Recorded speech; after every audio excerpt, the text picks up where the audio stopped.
I used to get 50 rand per month. Until my older brother Sibonelo Mlita got a job in Sibaya Casino. Then things changed in the family.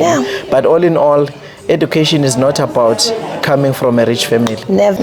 Remember one thing: you go there so that you get knowledge to go back to your area and be able to impart knowledge and give back. That's the first thing I can highlight. Number two, on my journey, I used to be a very shy person, by the way. Oh, but you were speaking so nice.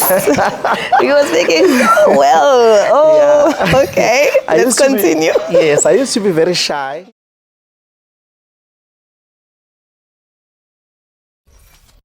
Hello family, welcome to Heal, Rise and Thrive with Dr. Nhlanhla. Today, beautiful family, we've got Dr. Qiniso as our guest. Welcome, Doctor, to the family.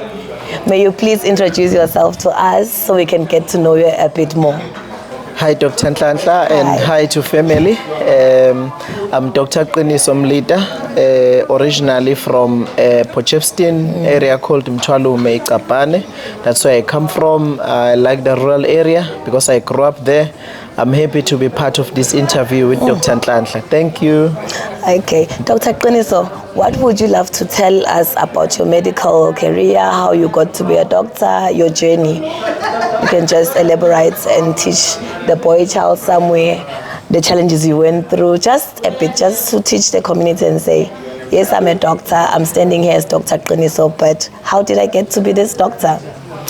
Yeah, it's quite a very long journey, a very challenging one, but a good history though.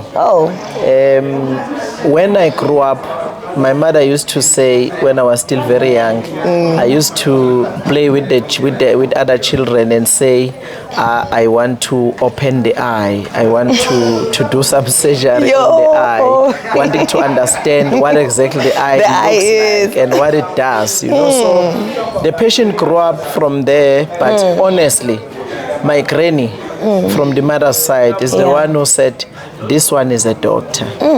But in terms of the highest standard of education that she acquired was only grade 2. Oh, wow. So it's the person who actually saw a doctor in me. So but unfortunately, but unfortunately, she passed on when I was in 3rd year of medicine.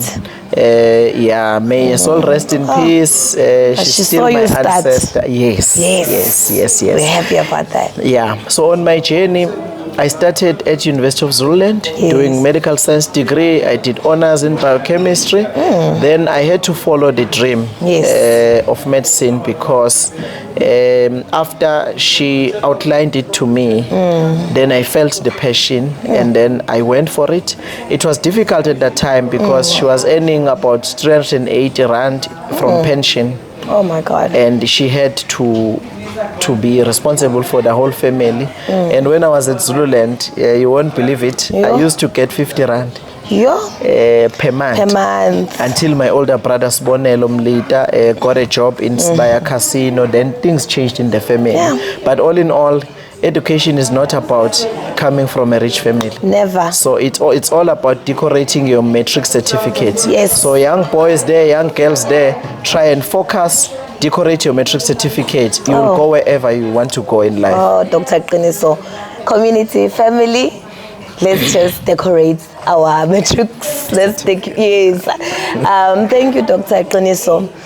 Would you like to share more about you? Yes. Yes, you told us the journey of becoming the doctor. So now I'm Dr. Qiniso, I'm standing, I'm a doctor already. How is the life there? Life of a doctor is always under construction. Because being a doctor, medicine is an art.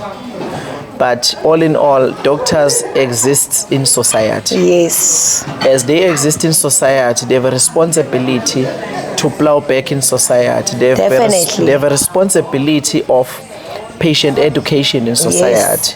So when you go to university, remember one thing: you go there so that you get knowledge to go back to your area and be able to impart knowledge and give back. That's the first thing I can highlight. Number two, On my journey, I used to be a very shy person, by the way. Oh, But you were through- speaking so nice. You were speaking so well. Oh, okay. I Let's used to be- continue. yes, I used to be very shy. Yes. But because of the financial disabilities that we faced as a family and Yes, with yes. my friends that we started university with, I had to get involved. And Yes. one thing that I want to say to our family is that an inactivity is the greatest enemy of discovering your potential. Get involved, do something, and then you will learn something. You will. If but uzoyithola kanjani hlele Hlele khoneni? khoneni. So please guys, Sukumani. join asukumeni. sports, join groups that are there in Yes. your area that are assisting the community. Join church choir, join a lot of things so that you help your psychology, because there's a lot of things going on and we will always have problems. But if you get involved in social groups, that's where you learn and also your mental capacity also. Yes, it grows. It grows a lot. Oh, Yeah. Doctor, you mentioned community. You know, I can hear that there's some seed that you grooming there. Can you tell us more how you involved in helping the community? Yes. No. In fact, I'm a person that you cannot tell is a doctor because of my involvements. Firstly, I was involved in student activism. Yes.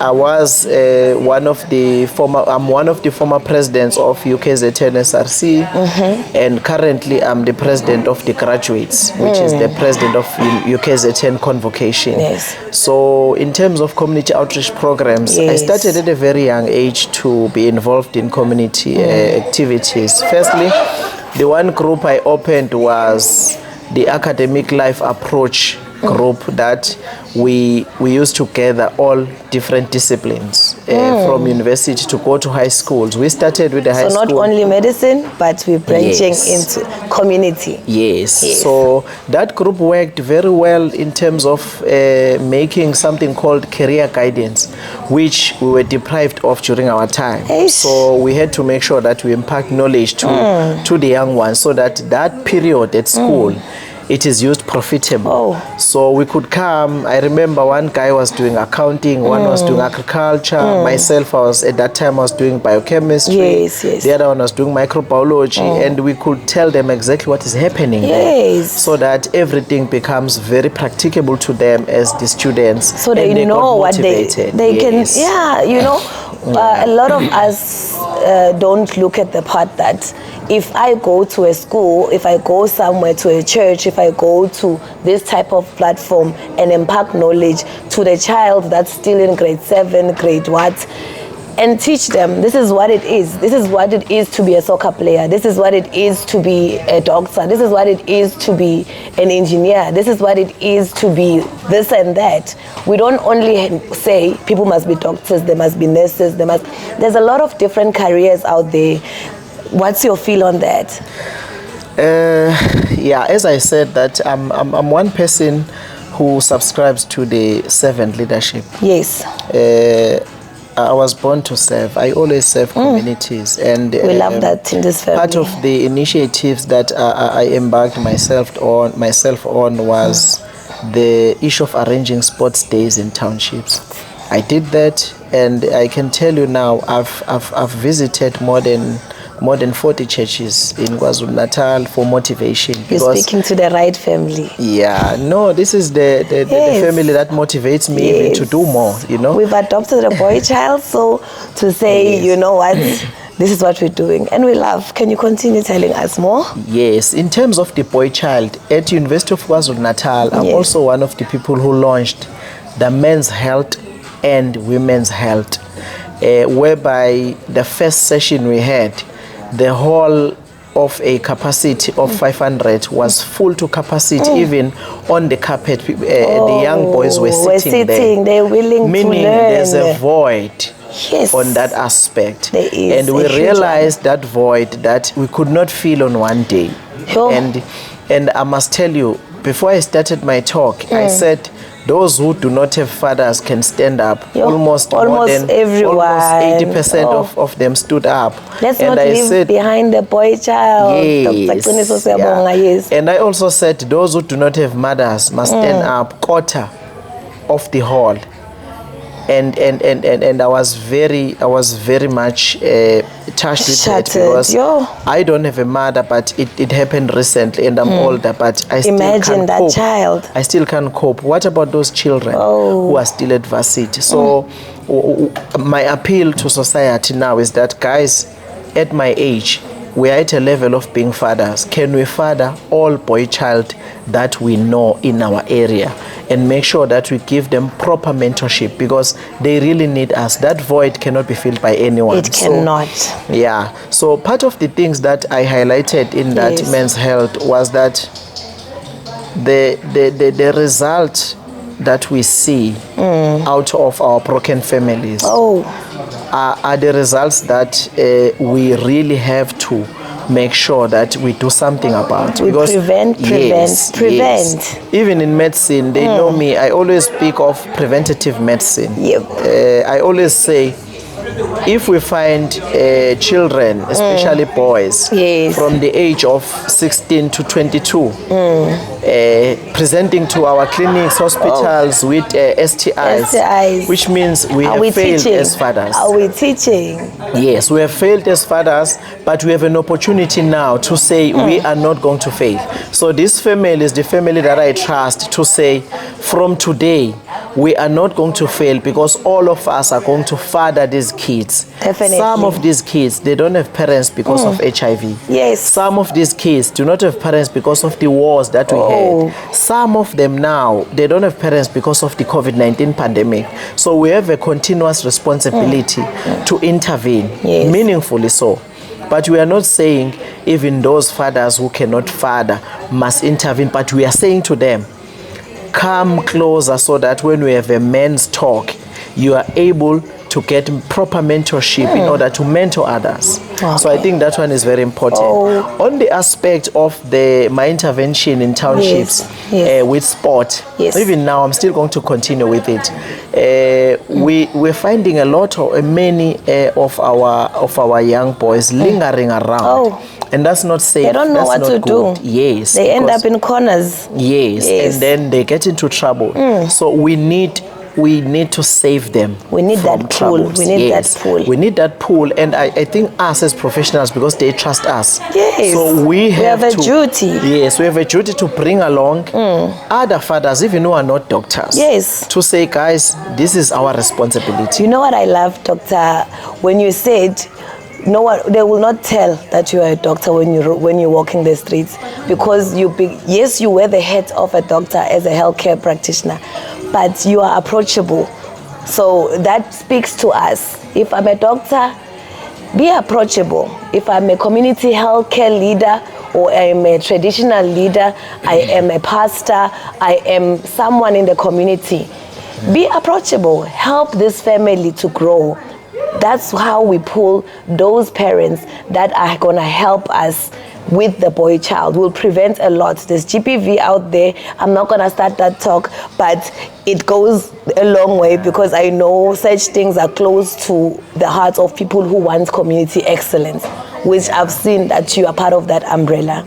Yes. Thanks, Dr. Nhlanhla. You know, recently I've renovated my medical center, which is based in DUT. DUT is Durban University of Technology in Durban on 7th Steve Biko Road. Yes, doctor. There are services that I added for a particular purpose. The first one is the spa. Yes. Our spa is more medical. Yes. Because you get people, especially mental health is a major problem. It's a huge So when they come to me for consult and they've got tension or stress headache, they are referred you are able on the other room to say, please, can you deal with the head massage, focusing on these areas. Because as doctors, we know exactly where the stress headache is, and tension headache and all that. And we want that holistic approach. Yes. And then after that, I've got the second one is the colon cleansing. Yes. Colon cleansing helps a lot. Okay, teach us a bit more. Even on the aesthetic issues, because sometimes you find that a person goes for colon cleansing and then the skin clears. Yes. So there's a lot of issues, and then what's on the inside then shows up on the outside. Yes, even the bad odor, all those things. The colon cleansing helps. So I have it there at my site. The third one will be the glow, drip, detox, memory, we love it boost, and all that. So I have that, and the standard, I must say with confidence, the standard of the medical center is a bit high. The reason being, our people must know that we respect them. Thank you. So when you raise the bar for our own people, firstly you appreciate them. You tell them this is what you deserve. You deserve this. It must not be only there. We bring it here. I love that. Yes, and I'm coming to Wamash as well to actually open another one. The standard. It must be because I'm making it a franchise. The standard, the gogo that will come for a massage on discount. But when he sees the curtains, when he sees the sofa that she sits on, they'll realize that Africa really belongs to us. The dignity that comes with giving that patient that care. Yes, but Dr. Nhlanhla, more than that, I have formed a multidisciplinary team that deals with the issue of mental health at DUT campus. Reason being, I think this year I've got 2 reports of suicides from our students, and that actually touched my heart. And very bad, because this could have been prevented, even though we do not know the cause of that. So in my team, we've got a medical doctor, we've got a social worker, we've got a psychologist, we've got an accountant, we've got a lawyer, that's important. We just learned a traditional healer, we've got a chaplain. I've got my own chaplain there. So why one will ask, why, Dr. Q, do you form such a team? Our main problem nowadays is financial issues. We are not thriving financially. Number 2, based on finances, is the issue of highest unemployment rate of the young people. And everyone, for that matter. So, and 2, lawlessness. So that's why we need a lawyer, because there are things that we can prevent. Especially because they are quarantined in universities. There are things that you can say to a lady that can be categorized as harassment. So when we bring lawyers, and then the upbringing for our students with different families, not the same. Some are coming from a very strong church background. So by bringing a chaplain or a pastor there, so we have a continued spiritual journey. This journey together. So we're not leaving the culture parts. We're not leaving the Christian parts. We're not leaving all aspects. We're not leaving the medical the Nazareth part. Baptist Church, I the love that. Church. So that is why I formed that team. Also, the issue of social workers. I think people have to be educated about social workers. That's close to my heart. You look at the child, and you see that this child is struggling, and you say, let me buy him clothes today, and think that help is continuous. Get the social worker to go deep, go to the family, because one day Dr. Nhlanhla will prescribe TB medication for this boy, finding out that when this boy goes home, there's no food. How do you take 4 tablets without food? So at the end of the day, I think dietitians and social workers nowadays, they become very important. They are they play a huge role. Because us as medical doctors, our job doesn't cover a lot. You know, like you're saying that now, it makes me go back to my patient. I'm also opening a medical center in Togozweni in Mpumalanga. So this is whatever you've embodied. Even my secretary is a social worker. So all that I'm saying is that I love the fact that you are saying all these things and the community is hearing it from a doctor. You understand? Sometimes they feel like we've closed up, but we are not doing that. We are now saying we are not going to be focused in one thing like this. You know, you will find ugogo, a granny, having diabetes, taking injectable insulin. Yes. And then you like, I'm struggling with this patient. Why is the HGT? Why is the sugar always high? And you're giving that patient a pill, metformin, and you're giving insulin at the same time. When you look back, I had a patient, you look back, you go to the family, you find that that patient does not have a refrigerator. Exactly. You understand? We need to build healthcare excellence. Yes. There might be someone close by you. How are you going to teach that patient if the social worker doesn't go and check how the surroundings are? You understand? There can be somebody who has a shop.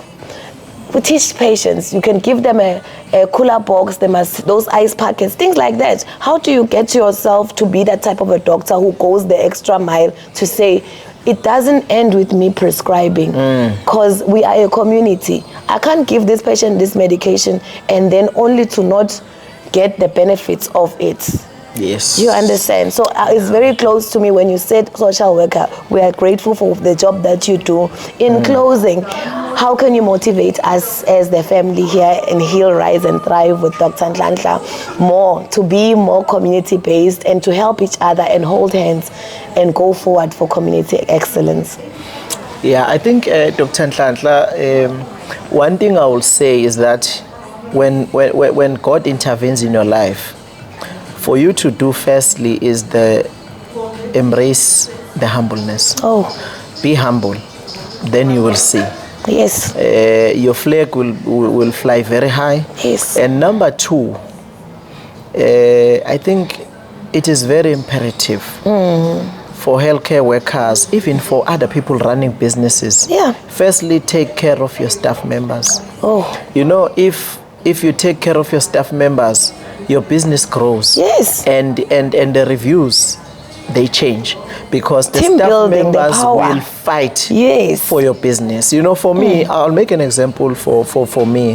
When I work with a person, for example, I was checking my staff. Yes. How many of you have driver's license? And then I found that 3 didn't have. As we speak, I met with the guy who has a driving school. They are starting on me. I'm not going to take on their salary, because at the end of the day, I will get sick. They will help me. They will drive me. Definitely. So I think all in all, the spirit of Ubuntu, siphila ngayo la endlini. is the main thing Yes. that we need to embrace. But number two, it is important to be involved so that you understand the dynamics in our country. As you are opening that new medical center there, people in the area are going to be employed. Definitely. And that's the main thing. Definitely. For me, one person asked me, if you were to be given 10 million, what will be the first thing that will come to your mind? I said is to employ people. So as I will be opening Kwamashu as well, I will be employing people. Definitely. The medical center at DOT has got plus or minus 10 people with the crash in Glenwood as well. So in Kwamashu as well, we'll employ people in the area, people who are going to walk to the medical center. Yes. So that at least their money doesn't go to the transport. So all in all, Dr. Nhlanhla, thank you very much for the platform. I always try to do more for the community. We thank you, and Dr. I will always appreciate you, Sisi. And I wish to come to Mpumalanga when you launch your practice. Don't worry. Yeah, I'll also leave. I'll also send you the photos of my practice as well, because I wish your practice can be in the standard or more. Definitely, this family is all about learning. So we'll be knocking. You'll be surprised one day. You'll find us there. Thank you, Dr. Qiniso. We appreciate the work that you do. Family, we've learned a lot today. We are so grateful for Dr. Qiniso. We are gonna say goodbye to you guys. Bye. Bye bye, bye bye, family. Thank you. Bye.